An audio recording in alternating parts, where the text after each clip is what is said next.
Hello. In this video I want to discuss how we can use vector functions to represent curves in R2 and in R3. So in particular, if you have a vector function, say from an interval I into R2, then the range of R can sometimes be visualized as a curve in R2. So remember, what is the range here?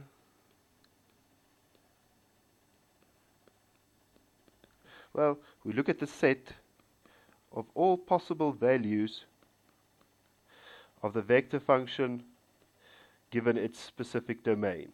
Right. So if you have a two-dimensional vector function, then this is going to be a subset of the plane for 2D functions. If you have a 3D function,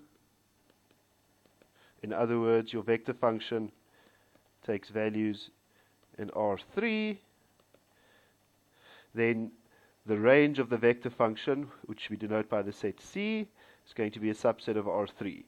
Right. So I want to look at two examples where we have vector functions whose ranges are curves.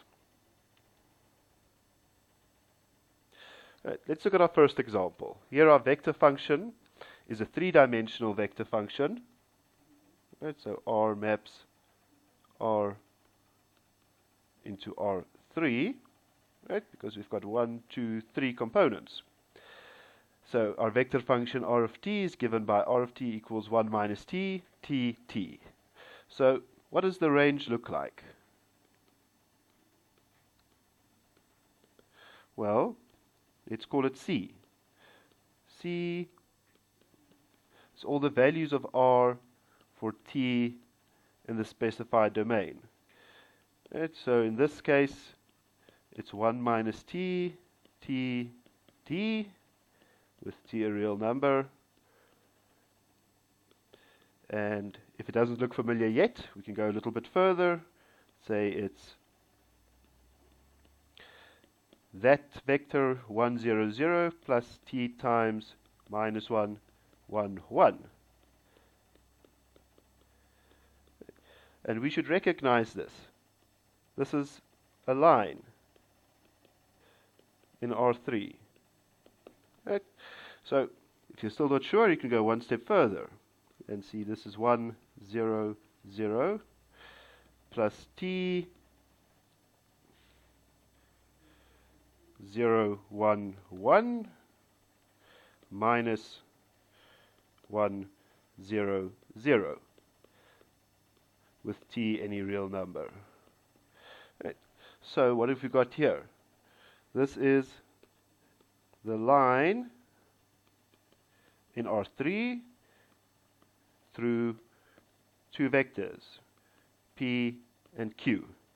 Right, so we can take that as our, say, Q, and then that is P. Right. So we can make a sketch of this. Right. So here's the point P, which is 0, 1, 1, and there's the point Q, which is 1, 0, 0.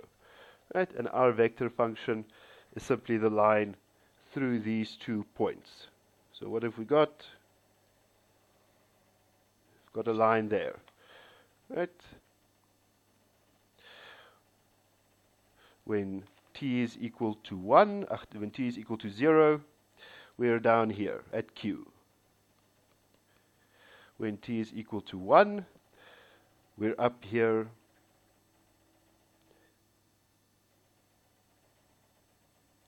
at P. Right. T equals 1.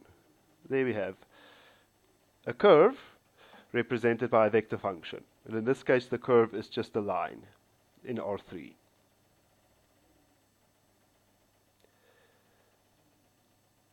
Now let's look at this example. r of t is t squared plus 2, the first component, ln t, the second component. Right? And because ln t is defined only for positive values of t, so is our vector function r. So, what does the range of this vector function look like? Well, in this case, it's not that easy to recognize directly. But what we can do is to look at the component functions. Right, so what are our components? Well, x of t is the first component. T squared plus 2. Y of t is ln t. Right? Both of these for t bigger than 0. So what we see is that if we have xy equals r of t, if and only if x is t squared plus 1, y is ln t, if and only if x is t squared plus 1, and t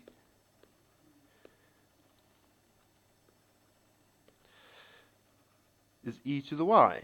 Remember, y is ln t if and only if t is e to the y.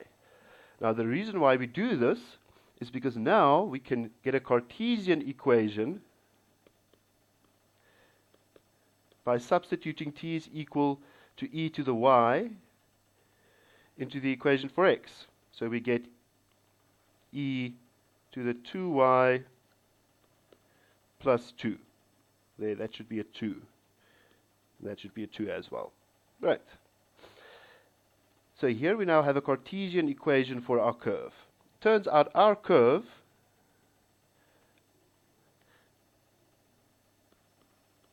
given by this vector function is the graph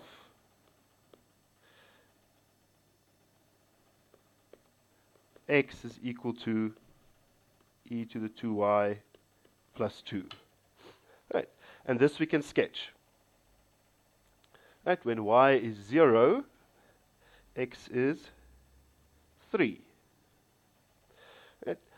Now, as x goes to plus infinity, as y goes to plus infinity,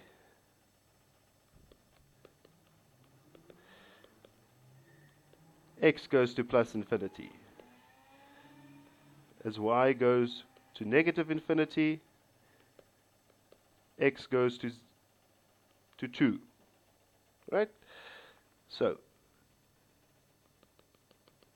what does our graph look like? Something like, or what does our curve look like? Something like this.